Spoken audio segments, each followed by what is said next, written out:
Your tabletop waifu. Out of all the female PCs you've created, which one is your absolute favourite and whose character and journey is the closest to your heart? Tell me about her. Was she cute? What was her personality like? How big were her boobs? Was she delicious flat chest? Or cow tits? What the fuck? Do you ever want to play her again, or was she in a campaign that was totally satisfying? So what type of thread are we in for today? Is it going to be hyper-cursed, or is it actually going to be somewhat wholesome? I think we might have a mix today. What a way to fling me back into recording, guys. Look, let's just see how this goes. So yeah, down below, what do you think? Do you want mosquito tits, or do you want cow titties? What's better? Come on, I'm gonna do a straw poll down below. She was/is a shifter bard, intent on being famous. She wasn't very pleasant because she was a vindictive narcissist who'd do nearly anything to get the fame she was positive she deserved. Wait, that's just Hollywood? Yeah. That's like every actor/actress ever? Yeah. Soulless husks. She was the daughter of a poacher, and she ran away from home by signing on to scout for the army. Once she made it to the big city, she found that... You're gonna be a star, kid. You're gonna be a star, kid. You're going to see the shiny lights. Once she made it to the big city, she found that without connections, she couldn't get a foothold entertaining in anything but the worst dive bars. She got into a lot of fights and ruined her reputation, and had to take up being a murder hobo to support herself. She was continually plagued by bad luck and tended to be her own worst enemy. I liked her anyway though. Every few sessions she'd have a huge outburst in situations that were 50-50 of help to the party, but it was always entertaining. The campaign fell through because it was in person and the coof hit. She never found the fame and recognition for her singing that she desperately wanted. You know, the thing is, that sounds like a little true story. Mm-hmm. I could see that, you know. I quite like that one. I wasn't expecting this. Yeah. I didn't expect reality in a tell me about your titties thread. Because, like, you know, finally you see, like, just show me the titties. You know that thread when you see that thread. Yeah. Alright, I'll be honest here. I made myself a cute little fighting nun for my own RPG. She was autistic about epidemiology. She went pretty quickly, and not entirely how I expected, but due to rules ended up becoming violently xenophobic. I mean, she is a nun. Small tits made it easier for her to disguise herself. She might appear older in a campaign just to heal some of my players up, but otherwise, nah. I was happy with her story in which she stopped the plague. I like that, but I'm a sucker for Sisters of Battle, so of course... Xenophobic nun? Xenophobic nun, come here. Come hither. Come hither, yes. Yes. Small titties, though. Look, let's not give hate to small titty girls. Small titty girls, you know, are fun. You can wear nice dresses. We can't. Absolute favourite, my necromancer. Was she cute? No, she was burned alive as a child. Yeah, pretty brutal, not gonna lie. Like, personality. She was genuinely insane. Even had insanity mechanics that could derail an entire session. When she was lucid, she was regal and polite, but cold and distant. She would rather conversate with her undead or work on sculpting masks for her to wear over her burned face. So she was kind of like, Phantom of the Opera necromancer. That's cool. I do actually really appreciate. I like this one. Mm-hmm. I think this is a good character template to work with. Character development. The campaign ended due to that guy's shenanigans, so she never got the chance to be fully actualized as a character. Cup size? I've never considered it. A normal person. Yeah, it's so I make a character, but like in the description, her titties are size F. Give me a fat ass titties. And her nipples are the diameter of. Yeah, it turns into fetal shit where you end up having to like, oh, what do you reckon the circumference of your asshole is? I've never really thought about it, mate. How do you measure that? How do I measure that? Do I need to get one of those wee fucking, what do you call it? The wee compass Yeah, wee compass to measure my asshole diameter. Not been something I've ever thought about, guys. Would I like to play her again? If one of our key players didn't move to Texas, I would love to play her again. If anything, I intend on remaking her for a different campaign. Journey closest to your heart. An NPC princess I made named Chess. She was a half dark elf / wood elf. Oh. Was she cute? She was very attractive. Yeah. If I recall, her appearance was 17 and it infuriated her older sister. Personality. I based her initial personality on Miley Cyrus. Wait, is this Disney Miley Cyrus or like is this like degenerate, insane, fucking crazy Miley Cyrus? Or is it like the normal Miley Cyrus that we have now? Yeah, she's kind of like dialed back a wee touch. But like hyper SJW Miley Cyrus, is that what we're going for? Maybe. She wanted to be seen as an adult, but her behaviour was like a child imitating an adult. So like coming out of Hannah Montana's Miley Cyrus. That's actually trying to break into Miley Cyrus. You know, I do feel that. I really do feel bad for child actors and stuff, especially like the Disney ones, because like that's why they all go fucking off. God knows what's going on behind the scenes. Like, God love my girl Hilary Duff though. Why? What happened to her? Is she mental? No, she's just stayed fucking normal. She's got 2 kids and she's just normal. She didn't have that like off the rails type of shit. Yeah. As she grew, she came to be more mature. Character development. She started off as spoilt brat and general nuisance, but when she stowed along with the party was when I started to flesh out her character. The party encountered a red dragon and it almost burned her alive. What is it with this guy burning them alive? Jesus Christ. She would have died if the fighter didn't throw himself in front of her, bringing him to -2 HP. After that, she became infatuated with the fighter and began to work on improving herself because she wanted to impress him. She didn't fully mature until she lost her arm / nearly died and understood human frailty and how short life can be, even to a long-lived race as hers. She married the fighter and had 2 children.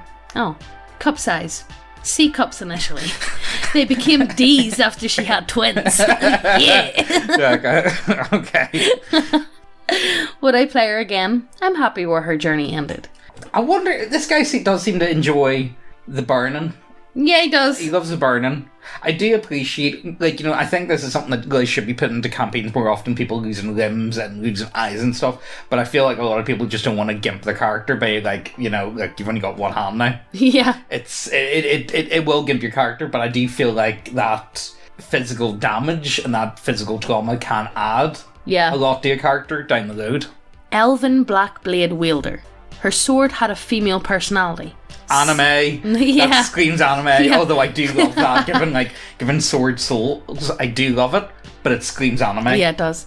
Sighed and moaned when it hit things. Oh my god. No, don't like. Hoya! Can we have a cursed sword that anytime it gets hit goes Hoya! Oh, come on, that'd be great. So it sighed and moaned when it hit things and oozed warm, clear lubricant from the sheath. Please don't do that. Oh my god. Oh my god. You want a cursed sword? Because that's a cursed fucking That's sword. really cursed. The PC herself was not sexualized other than having a perverted sword. She was super fast, almost always the first one in, and got crazy number of crits.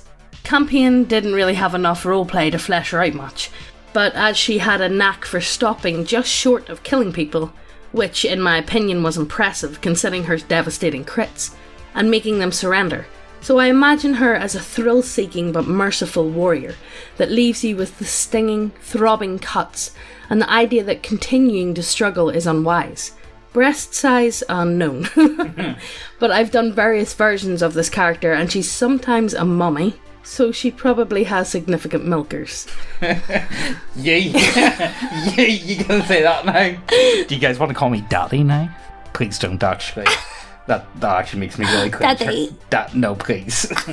Do it in your orc voice. It was. Was it? Do it again. Daddy. That's better. Honestly, I'm stealing this Willy sword. Yeah, I wanted to turn. I wanted to also have a bit more of a personality. So whenever it's fighting someone that it doesn't want to kill, it turns into like a pill noodle and it's all floppy. That's what I want. For that, I love this. I think that's really cool. Combat Psychic. Ruled stark white hair for her sanctioning side effect. Hated the excess of Imperium of Man and wanted to go renegade as soon as possible. Her finest moment was 1v1ing a demon prince. How the fuck do you manage that? Also a speedy, choppy magic sword person. It looked like I had a recipe for loving things. Had a relationship with a space vampire wizard whose botch, we survived, summoned the demon prince. Kind of bitchy and cruel when provoked. She was an inquisitorial acolyte after all, but I would play her as more demure and kind given another chance. Small breasts. I don't think the words kind exists in the 40k universe. Yeah. If I'd be honest with you, the only emotion in the 40k universe is pure, undiluted anger at all times. Sadness. I don't think they've got time to be sad in 40k. Honestly, it's just pure... Mate, I would be fucking sad in 40k. I would be sad, but yeah, no, I would just be... No, I would honestly... There's not much worse than the 40k universe. To live in, that is. Like, the lore is pretty cool. I like the lore. But yeah, to live in, no, definitely not. My current character is a deviant that has a smoking hot body but no head. What? Wait, what? So, a butterface. A little butterface. Little butter. Little. She is extremely naive, pliable, which we had to look up, and it means Very flexible. And trusting to boot, in addition to having Helen Keller syndrome. Oh god.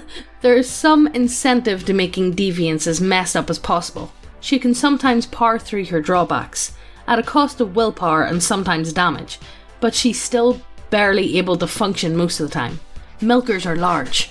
Her storyline, I'm predicting, will involve her conspiracy, Jean Sai Ko, being horrifying and treacherous. The only thing is, like, so she doesn't have a head, like, literally doesn't have a head. How do you have to, like, play charades the entire She's time? got Helen Keller syndrome. Yeah, so you do literally playing charades the entire way through it. You know what, I saw a funny meme, actually. I'm not even going to try and think about this. I saw a funny meme, and it's a pretty old meme at this point, but Helen Keller is actually immune to flashbangs. Based. Next post, guys. Next post. Psst. Hey, lean in closer. This is fucking ASMR channel now. You know what's pretty fucking based? Titties. Go see titties. Lots of titties. All the titties. Go over to the website, check out all the models. You guys know the score. We have some really nice looking models over there. And we have a lot of... It's sci-fi gothic? Yeah. Let's call them sci-fi gothic. And if models isn't your shit, we have loads of subclasses and we keep adding them every other week or so. We add a lot. We got a lot. Look, we've got big brains. We add shit. But yes, go over to the website, check out everything. If you haven't subscribed, what the fuck you doing? Hit subscribe, hit the notification bell as well, and let's get back to the video. One of my Shadowrun characters meets this criteria, I suppose. She's a human Japanese-American street samurai with a thing for blades and martial arts. That's like something Chris Chan would write. I know it does. I do love Shadowrun and all, but I'm waiting for a tree and all this. The term street samurai just makes me cringe inside. I'm sorry, Weebs, you've learned too much. You've learned too much. Her parents were killed by the Yakuza when she was a little girl, and she's been out for revenge ever since. She has a sensei who is sort of a father figure to her, and tries to dissuade her from throwing away her life.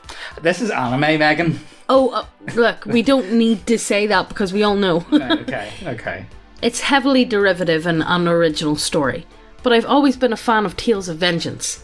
Appearance-wise, she has a youthful, attractive face that she often hides behind long, black hair and a toned, athletic body with numerous cybernetic enhancements. She also sports a number of tattoos. Personality-wise, she is moody, quiet, and prefers to be by herself, but can be a team player when she needs to be.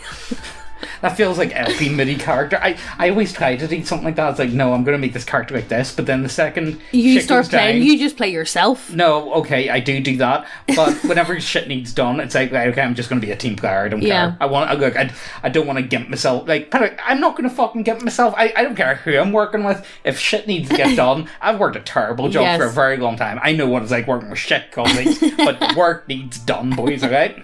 I've only gotten the opportunity to play as her once, for a game that sadly died very early, leaving me unable to explore her character further.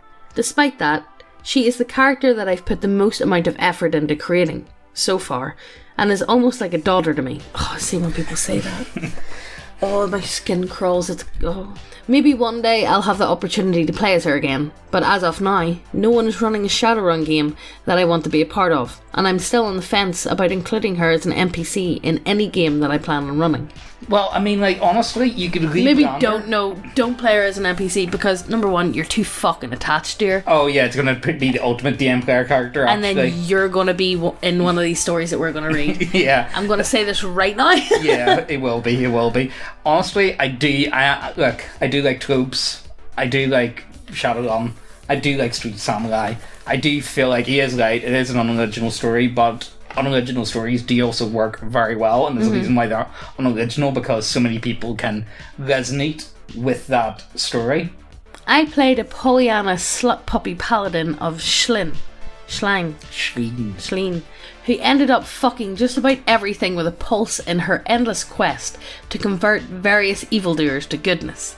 It actually went better than expected for a few of them, because having someone honestly believe in them and give them an alternative to evil meant that she changed quite a few lives for the better without having to kill so many people. Also give me a chance to play out my impregnation fetish.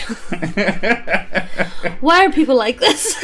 Look, I don't know. I just want to know, did you reskin the lay on hands to lay on blowjobs? And that's how you get your health back. I want lay on blowjobs, guys, okay? I rarely played female characters. Only 2 times in my entire role-playing career, and 2 more times due to reincarnation shenanigans. But I fondly remember my first female PC ever. We were smoking pot with my best friend, and then he suddenly said he would like to run a Warhammer Fantasy role-playing 2nd edition game. So we instantly decided to make my character for it. In our state, we decided it would be fun to roll everything randomly, including character sex. It was GM's suggestion. Thus, Armella Newman was born. She was a 16-year-old girl. I managed to roll minimal starting age. She was very tall, well built, with black hair, dark eyes and slightly dark complexion. We decided that it was due to her being a half Strigani, local gypsy ex-spies. Her mother was a simple village girl who got seduced by a passing dashing Strigani vagabond. Dashing vagabond? Do them words go together? Don't know. A dashing tramp? So she was a constant reminder of the old shame to your mother. Her stepfather and younger half-sibling didn't like her very much. So when her magical abilities started to manifest, she barely avoided being burned by the angry peasants. Fortunately, a travelling wizard learned about her during his short stay and took her with him. He even took her as a personal apprentice, instead of sending her into one of the magical colleges. Being a magister of the Light College, he had the right to do so. So, she lived in Talabheim with her teacher, who she regarded as a foster father, and with an elderly married couple of the wizard's house servants, whom she regarded almost as grandparents. She was a bright, sweet, beautiful, and rather naive girl who led a happy life. Naive and Warhammer Fantasy don't go hand in hand. They do not. The next line. But this is Warhammer. Yeah. So soon everything went to hell, and her descent into violence and madness begun. While she was away on an errand for her master, the city got struck by a mysterious plague, spread by the Skaven, as she later learned. She returned only to find her home to be partly destroyed by a magical explosion, and her beloved master torn into small bits. She spent several hours by the deathbed of the wizard's housekeeper, who was dying of this plague, and then vowed by all of the 8 winds of magic that she'll have her revenge no matter what. She survived the plague herself. She helped an alchemist to find the cure. She had to kill innocent plague victims, some in self-defense, some in mercy. Later she fought the Skaven, at first in the sewers, later in the streets of the city, and very soon she learned to hate them with such a passion that would make a cornate feel proud. She exterminated them with extreme violence and especially liked capturing them alive with her sleep magic, and then slowly burning them alive. Her mind soon snapped as she got her first mental disorder. She believed she was the chosen one who will cleanse the entire world from all the Skaven race, starting with the city. After one difficult battle, where with others defended Sigmar's temple, she was heavily wounded in a fight with Skaven warlock engineer, whom she managed to kill.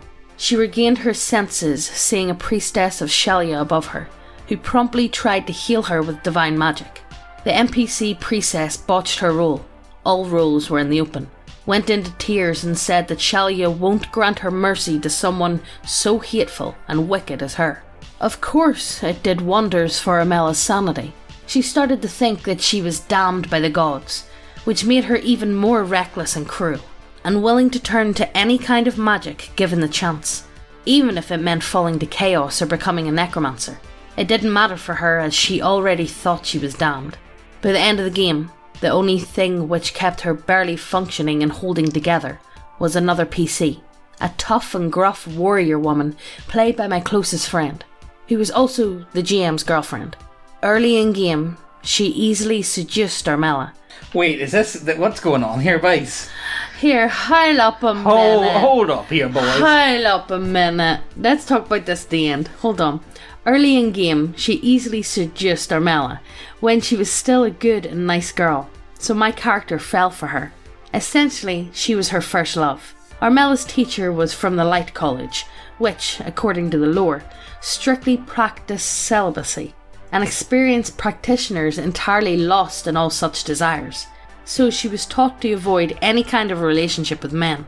But here it was a woman. So after a bit of mental gymnastics, she decided that it was okay. The only problem was that another character didn't think that way. For her, it was a casual stress relief. So when my wizard girl finally realised that, she finally snapped and opened the necromantic grimoire she obtained a bit earlier in the game. The game fell apart at this time due to unrelated reasons. Interesting.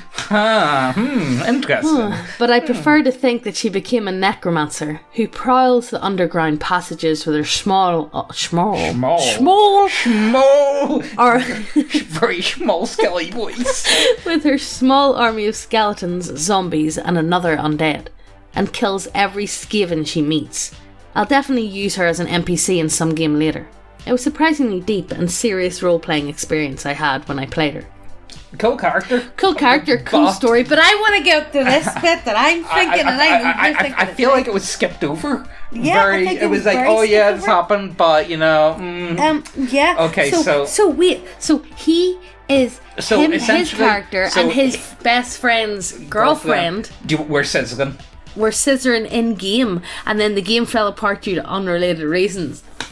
I don't think they're unrelated. Press X. Press X. Right, I think that's where we're going to end it today. However, right, this is a question. What is our... Well, let us both create a waifu then, will we? Okay. Or what's the male version? Husbando or some shite? I don't know. Husbando. Right, for me, I'm gonna go with a Joan of Arc type. Like a paladin waifu. Yes. Like a sister of battle waifu. Yeah, I'm going to go for a Sister of Battle or a Joan of Arc sort of, plate meal. You don't need to have titty armor. Titty armor is appreciated, but I don't really feel like it's necessary. Yeah. But I do think the Joan of Arc bob cut thing, like in all the artwork, that's what I would go for, I think. What would your one? What size titties though? We need to go up to the questions. Oh, okay. Go up to the top. Right, let's see. Hold on. Right, what size titties does she have? So, tell me about it. Was she cute? Joan of Arc probably, well, nice to look at, yeah, but I don't imagine Joan of Arc was overly contemporary. Well, pretty. yeah, she was beautiful for her time period. Yeah. So, what was her personality like? Fucking zealot. Lay on hands, blowjobs. Yes. Did she have a lot of character development? Joan of Arc died very early on, did she not? She was killed by the French. Or did she die in battle? I feel like there would be enough time, but I think her character would only be like, what, a couple of years you would only really get out of her. She was quite young. Yeah, she started when she was like 14, I think, and then I think she died when she was like 16, 17. Yeah, she was. But she's more of like a symbol. She was a martyr, so you know. Teddy's, I don't know. What did Joan of Arc have? I don't know. But the thing is, I don't imagine Joan of Arc being overly broad. Like, no. Okay, she carried a flag, that was about it. Yeah. You know, but I have a hard time imagining her. How would you play her in game though? I would just play a very righteous paladin, and I would do orcs as the English. Yeah. Oh, yeah. And all the orcs would have to have the 40k orc voices. Like Templars? Yeah. No, like 40k orcs. Oh yeah, okay. You so it's like Templars? I would like play, orcs, but like Templars? No, I would play. So my Joan of Arc would be a very French, like hyper chivalry tier. Yeah. You know what I mean? And then I would go for all the English are going to be 40k orcs in speech and practice, and they're going to be described as cowardly with their stupid longbows. Yeah. So what would your one be though? That's hard. I think I would either go for a Boromir type. Oh, Boromir's an excellent choice. Yeah. You know, not, whenever I say noble, not noble is a sense of his title, noble is a sense of his duty, his, like, you know, okay, so big thing with Boromir, you can look at him and, like, you know, okay, he was corrupted, but he understood his corruption, and he tried to fight it. And he did see his goal to be a noble goal, and he thought he was doing the best for everyone. Yeah. But he realised that. Yeah, that's... Where would you expand, or would you just go Sean Bean? Yeah, just Sean Bean. Just give me Sean Bean in any movie. Yeah, just give me Sean Bean. Go with Sharp, or what other ones was he in? Game of Thrones. Yeah. Everything he dies in, that James Bond movie. Goldeneye was great. Goldeneye was great. Yeah. No, just give me Sean Bean. Okay, Sean Bean, but give him like medieval get up. Give me Sean Bean as Boromir, but with what's his name? What's his name? Who? Your fella who plays your man. The fella who plays your man. Your fella who plays Aragorn. Oh yeah. Give me Sean Bean's character with Aragorn's face. Give me that. There you go. Job done. Sorted. Yes. Yeah, that's pretty good. That's pretty good. Husband. Is it husbando? We're going to get laughed at by the weebs. You don't even know. Shut the fuck up. Look, anyway, guys, there's the straw poll down below. Let me know about your waifus. If you have a waifu, or what would you choose? What would be your waifu? Like, what would you base your waifu around? Like, as James says, like, he would base his around, like, a Joan of Arc type, and I would have my Boromir type. Yeah. But probably tweak it in some ways. Yeah. What would you want to base your ultimate waifu on? By the way, guys, we have a massive waifu catalogue. Check out the links down below. Go to the website. And if you don't go to the website, you're going to hear me fucking sing again. I'm going to sing. So go to the website. Look, hope you guys enjoyed. We'll see you later. Yeah? Bye.